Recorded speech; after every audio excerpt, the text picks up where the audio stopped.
Good evening, everyone. Time for another silver update. I have had a large number of requests to explain the MACD system that I use, and based on that system, we were on the 2 hour, we're still on it, so I was predicting a fallback to 38 based on a reset of this, or 37 or 31.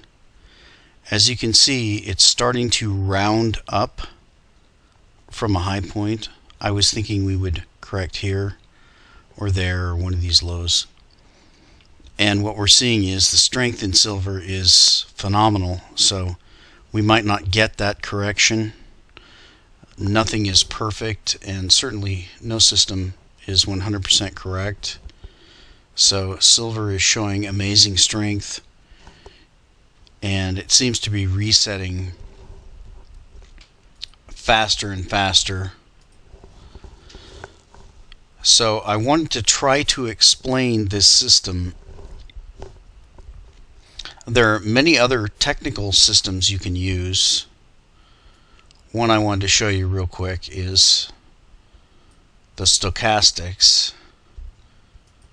I'll pick the slow stochastics because it's the least violent in movements, but you can see even the slow stochastic is really kind of,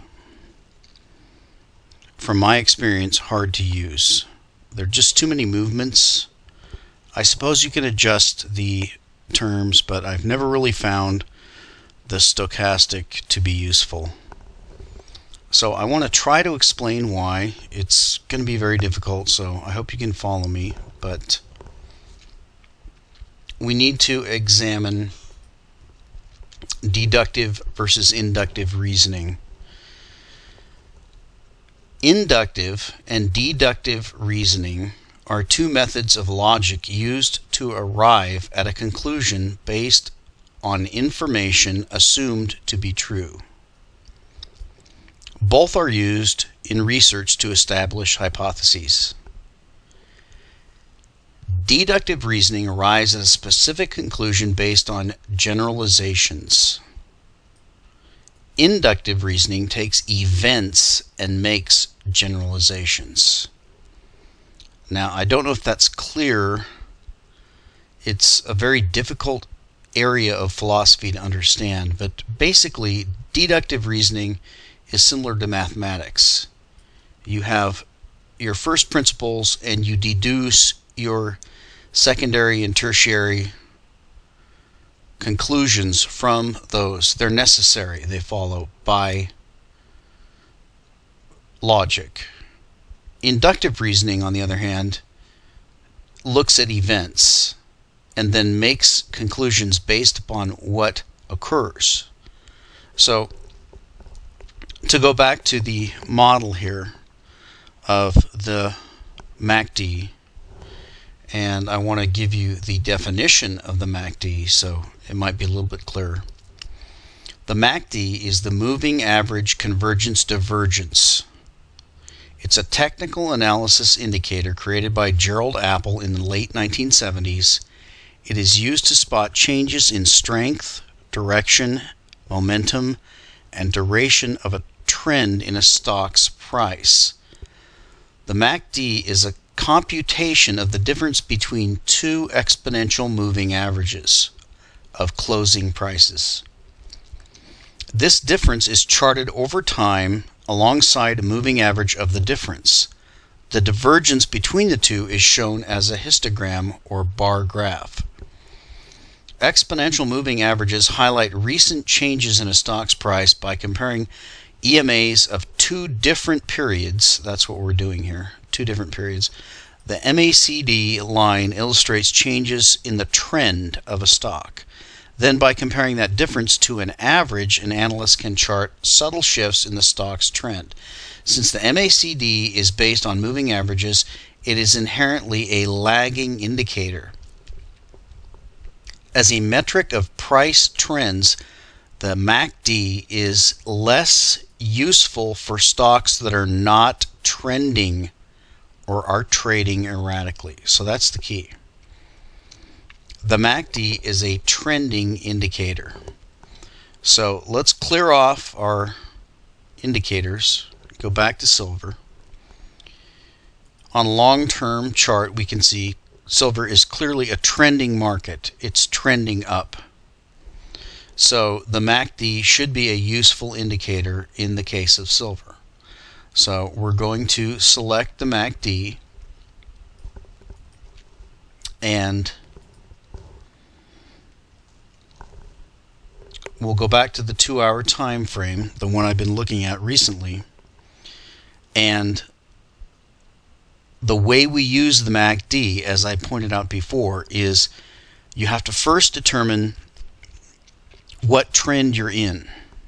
So as Jesse Livermore said, it's not that difficult to determine the trend you're in. You simply need to step back and look at the chart. We are in a bull market for silver. So in that case, inductive reasoning, which is reasoning that is based upon experience, tells you, and I'm going to show you how it tells you, that the buy signals generated by the MACD are valid and to be taken, while the sell signals are not valid. This is based on inductive reasoning. It's based on experience. So I will show you how it holds. If you were trying to short this market and you were trying to sell the tops and make a profit, you would have sold here at this MACD crossover. Now, you would have bought here at this crossover, or perhaps this one, and you would have made 34 down to 32. So you would have picked up $2. Now, if you would have bought this crossover and sold this crossover, you would have made 32 to 36. You would have made $4.50. Okay, do you see that? So if you were going to sell this one and buy that one, you would have made, again, around $2. But if you would have bought this one and sold this one, again, you would have made $4. So through inductive reasoning, we can see that in a trending market, the MACD indicator yields profits. Now, you could follow this and actually short this market and make profits if you were perfect, but that's not our purpose. Our purpose is to find entry points by the dips.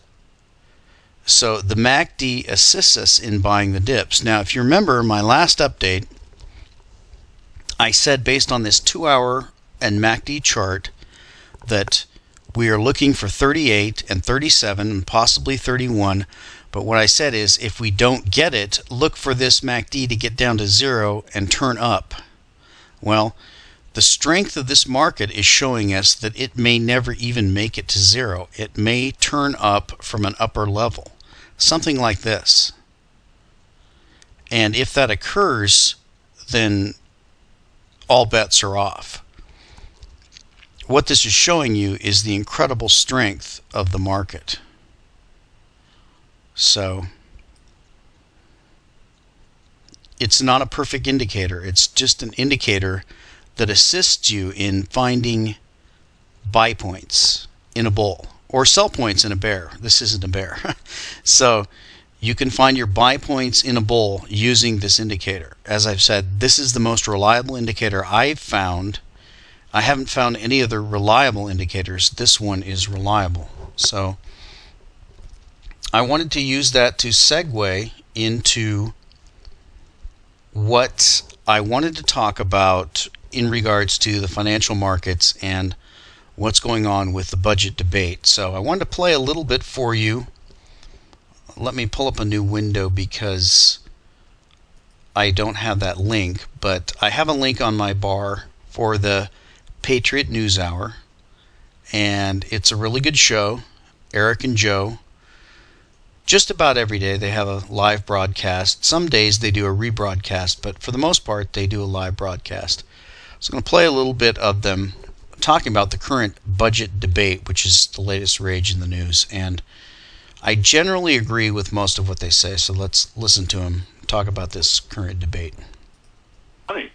You know, it's amazing. The last couple, 2 days or so now, that every channel, every news channel you turn on has the countdown to the government closing.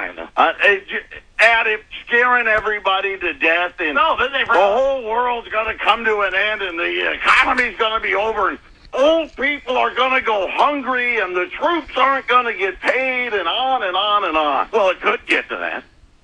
I mean, if it shuts down long enough, but for the most part, they just keep bringing people on going, this is the best thing that could possibly happen. So, I don't know, depending on which camp you're in. So, they're never going to cut it. I mean, what are they arguing over? Let's say, ladies and gentlemen, they cut $60 billion out of the $2 trillion budget deficit for this year. And this all goes, they're going to try to put this in the Republicans' camps, but, the Democrats, if they'd done their job last fall, and this thing should have been passed 7 months ago. Yeah, I know, none of this would have happened. So, but it's like a bad episode of Scooby-Doo. You know in the end that they're going to catch the bad guy. And the same thing is here with the government. In the end, we all know they're going to say, okay, we're just going to cut $30 billion or $40 billion. It doesn't really matter in the whole grand scheme of things. But we got to go through the whole charade where the Democrats blame the Republicans blame the Democrats, and they all try to get on TV espousing that they're the good guys and the other guys are the bad guys. We're a bunch of chumps. I mean, do they really forget what we used to be about in this country? They really do. They gave it all away, number one. And not only did they spend all the money that we gave them, too, but they totally decimated the American lifestyle and put Wall Street in their pockets, and they all got their Swiss bank accounts, and they all got all their graft, and they got everything put away that they think that they'll ever need. And then, of course, here they're fighting over, basically moot points. Dumb. So it goes on. I'm going to provide the link, but that's the pretty much common sense conclusion, and I wanted to use that to segue into a little bit of understanding of how the stock market works for the insiders. I don't know how many of you are members of a Fortune 500 company. I have the fortune, or perhaps misfortune, of being an employee of one of those companies. And the employees of those companies have stock plans and 401k plans, and they have those plans to invest in their retirement, and they mostly invest in mutual funds. Most of the stocks today are not directly owned by the shareholders, but they're owned by proxies of the shareholders' mutual funds. So you don't really even know what funds you own. And if you want to get a review of that, you can go to my Office series and watch that. It starts with 401k mutual funds exposed. But I just wanted to cover a little bit about how this system works. So let's go back to the NetDania chart. I've had a lot of people ask me, what is this charting you use? Well, it's netdania.com. It's free, and you can use it for anything, practically anything. All the currencies are there. You can also go down to this little box down here and just type in the name of a company. So let's type in Netflix. This is one of the hot properties today in the market. Kind of a strange one because it just resells videos, just gives you the ability to see TV on your computer. So it's really hot, has a lot of subscribers, but I wanted to show you the chart. It's run from its base. You can see it based. It had a real strong base, long base from 2006, 2007, 2008, 2009, formed its base. Roughly in March, when the bailout of the stock market began, the bull market started, we're around 40. And you can see we went up a good sixfold from there. So they've run up this price. It's a tremendous run up. We saw this in the NASDAQ bubble. We saw it with Enron. We saw it with all the companies. But I wanted to show you how corporate America works. So I wanted to give you a link here of the insider transactions on this stock. Now, you remember Eric Cederstrom talked about how they're just stealing the furniture and looting the ship before it sinks. So let's look at Netflix and see how that's done. Now, this is a list that is insider transactions of Netflix stock. You can access this on Yahoo. You just go to Yahoo and you look up the stock symbol and you'll get this general set of links on the left. If you go down to insider transactions and click on that, they're required to report by the SEC the transactions that they do, and here's the dates. You can see April 1st. There's a lot of activity in this stock. Now, this column here is the value of the stock they sold. So let's look at a couple of these guys here. Okay, now you need to understand that the way the reporting works is that they exercise and then they sell. So let's look at one of the sales here. We've got Mr. Neil D. Hunt, who's an officer of Netflix, and 5,000 shares he sold at $241 a share. So now we want to look and see where Mr. Hunt got those shares. They actually report afterwards, but you can see these two match. So that's the transaction. It says option exercise $1.50 to 61.03. Now, how did Mr. Hunt buy Netflix at $1.50 when Netflix has never traded at $1.50? We can go out as far as we want and we can see it never traded at $1.50. The lowest price it ever traded at was $10, but the company awarded him stock options. So Mr. Hunt made a quick $1.2 million. Now, let's go down and look for some of the bigger ones. Here's $2 million. This is J.C. Hogue, a director, and he sold 9,500 shares. What price did he get them? At $30 to $40. Now, was it that Mr. Hogue was so smart that he knew what the company was going to do and he purchased the stock at this low price? No. He was awarded this option grant at a sub-market price. Okay, so, and you can examine this yourself. This is just an example of the way Wall Street loots Main Street. So your 401k is invested in the shares of this stock. Here's $18 million. Barry McCarthy, an officer, he sold 91,000 shares. Okay? And he had options for $27 to $30 a share. So he exercised at $2 million and he sold at, or I'm sorry, he was awarded a grant at $2.6 million value.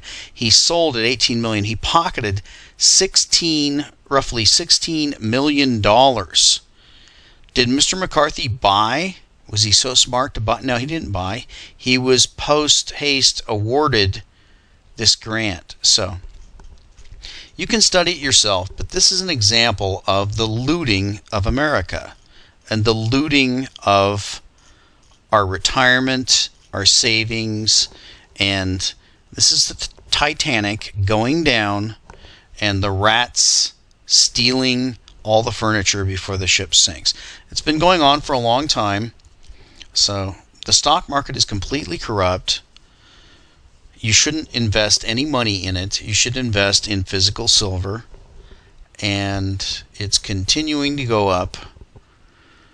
We're at 39.70. We're not even getting the pullback that I predicted, which is just telling you that silver is so strong, it's going parabolic. We may go to 50 and drop back. I'm not A lot of people have asked me for advice because recently some of my advice has been very prescient, and I can't help that. I'm just using the MACD, which is based on inductive logic. It can be wrong. I can be wrong. So I'm not going to tell you buy here and sell there. I'm not here for this purpose. I'm here for the purpose of showing you that you need to accumulate physical silver at the best buy points you can find to protect yourself from the coming financial catastrophe as Wall Street insiders loot this country and government insiders loot this country and burn it down. You need to get something to protect yourself, and that is physical silver. So, talk to you next time.